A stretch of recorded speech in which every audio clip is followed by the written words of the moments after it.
Democracy rests on a simple yet powerful idea. Voters should have a real choice. Parties should compete for their support. Power should shift based on the will of the people. This constant competition is what keeps a political system healthy and responsive. It ensures that governments are held to account. It allows new ideas to enter the public square. It is the very mechanism that protects our freedoms and forces those in power to listen. But what happens when this fundamental principle starts to fray? What if the choices presented at the ballot box are not as real as they seem? Across the UK, a quiet process is underway. I call it dissolution. It is not about parties disappearing. Instead, it is about them starting to act as one. This happens when formal pacts are made behind closed doors. It happens when informal pacts are made behind closed doors. This happens when powerful donors spread their money across multiple parties to ensure their interests are always protected no matter who wins. Tactical voting sounds smart. It feels like a savvy move in a complicated game.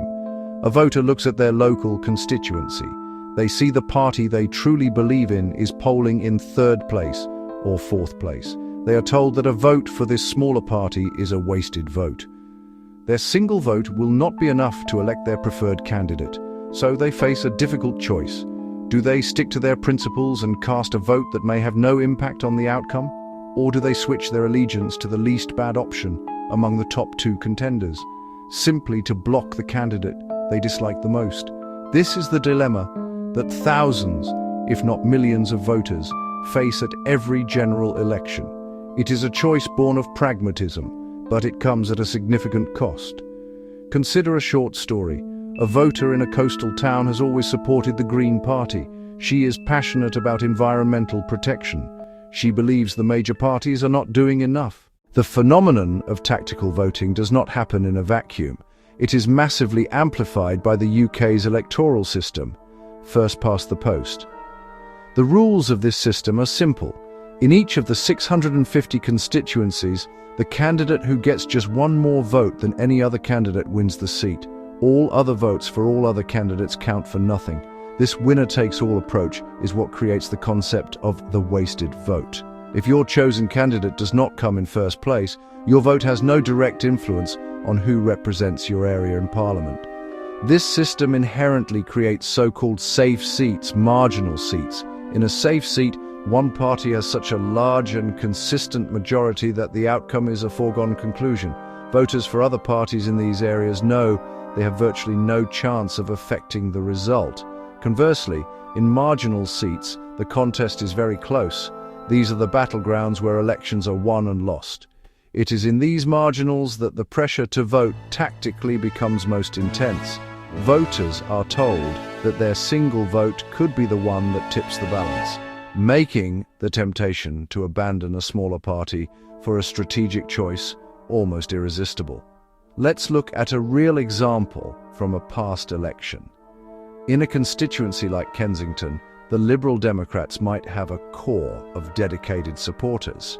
However, if the seat is a tight contest between Labour and the Conservatives, those Lib Dem voters face immense pressure.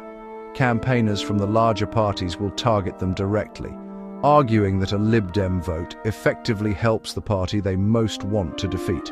The entire focus of the campaign shifts from a debate on policy and ideas to a stark calculation of electoral mathematics. The system itself forces voters to think like political strategists rather than citizens expressing a preference. This structure of first past the post is a powerful force for the status quo. It makes it incredibly difficult for new or smaller parties to gain a foothold in Parliament.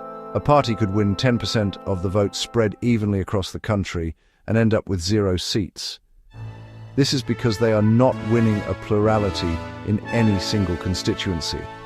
This systemic barrier reinforces the dominance of the two major parties, who benefit from voters tactically flocking to them out of fear.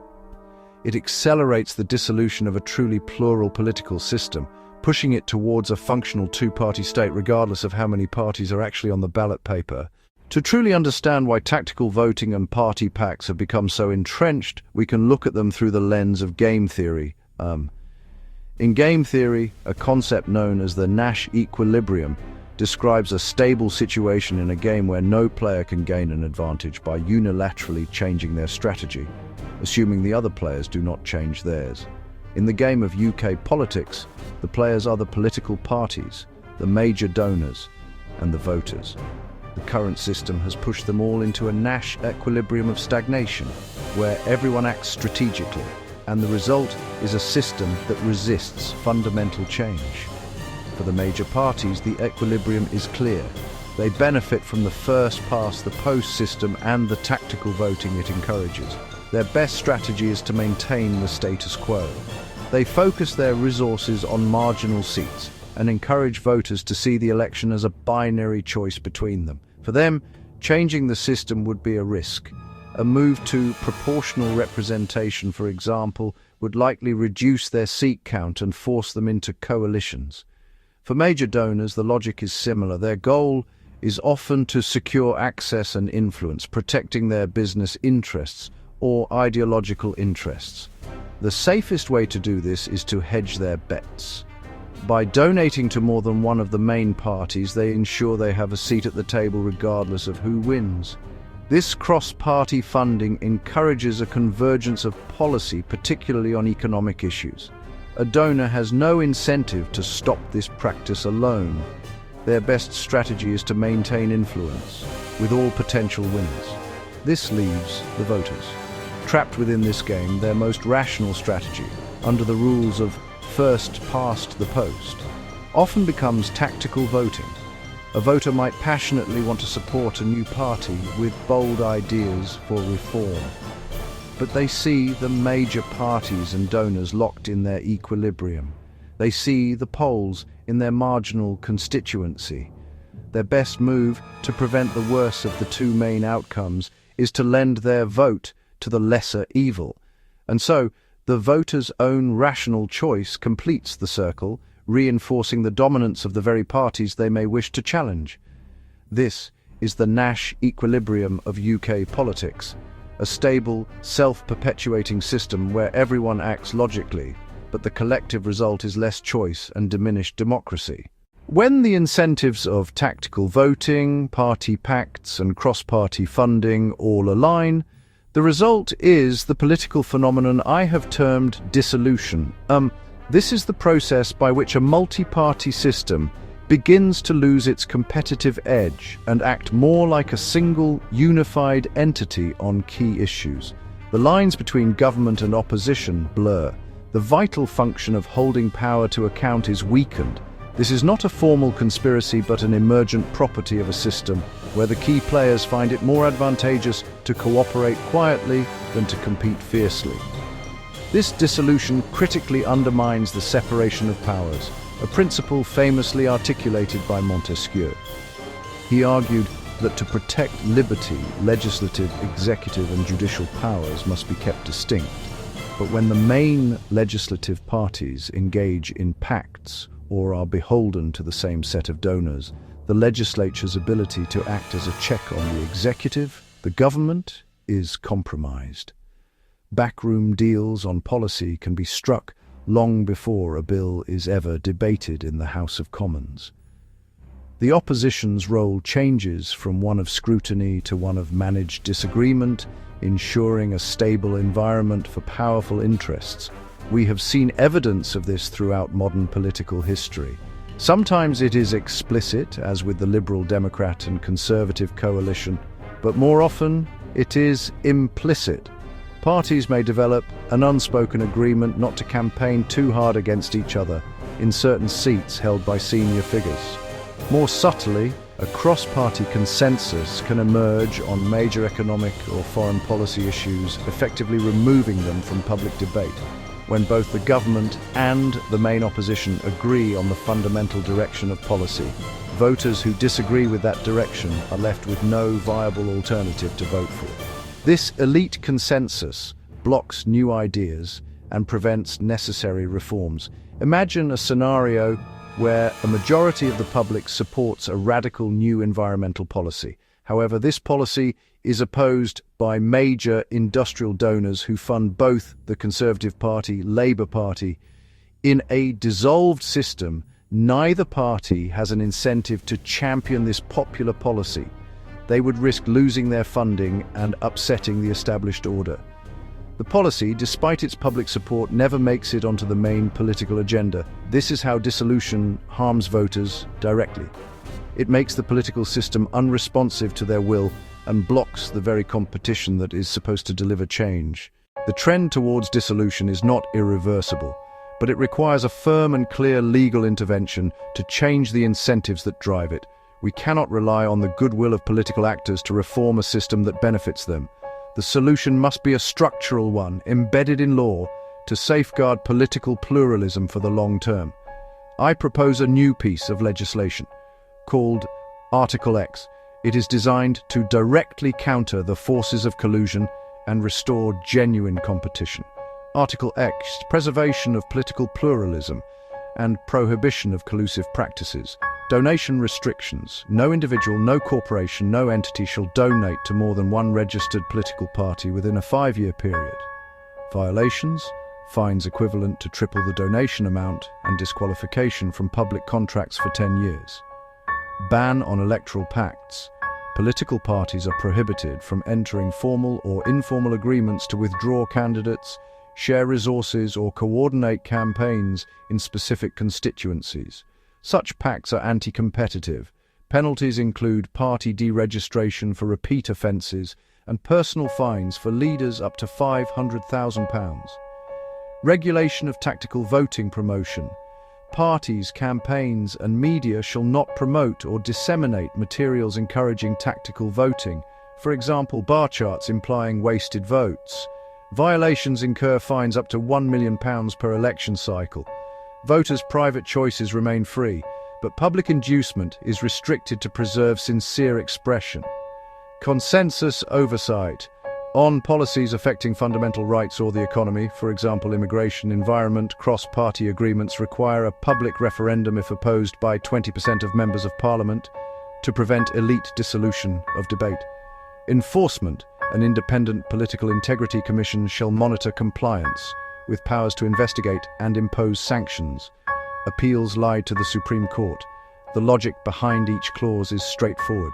The donation restriction breaks the hold of powerful donors who hedge their bets across the political spectrum.